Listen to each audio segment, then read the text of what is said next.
कोरोनाचं संकट दूर व्हावं अशी प्रार्थना करत तृतीयपंथीयांनी वटपौर्णिमा साजरी केली। धुळ्यातील मालेगावात यल्लम्मा माता आणि काळूबाई मंदिर परिसरात वटवृक्षाचं पूजन करून वटपौर्णिमा साजरी केली। देशातील युवा पिढीला समृद्धी मिळावी, जेणेकरून त्यांनी आपल्या देशासाठी आणि माणुसकीसाठी जगावं असं आवाहन तृतीयपंथीयांनी केले।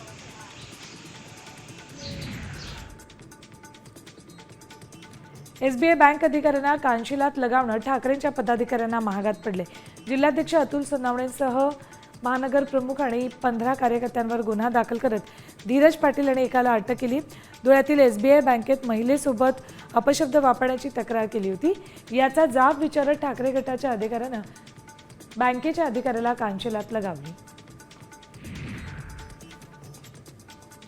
धुळ्यामध्ये धो-धो बरसलेल्या अवकाळी पावसामुळे शेतकऱ्यांनी वेळेआधीच पेरण्या पूर्ण केल्या, परंतु आता जून महिना अर्धा उलटत आला तरी पावसानं उसंत घेतली।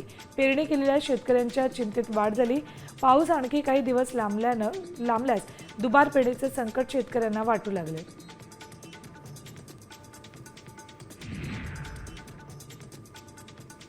पावसामुळे नंदुरबारच्या नवापूरमध्ये नालेसफाईच्या कामांची पोलखोल झाली।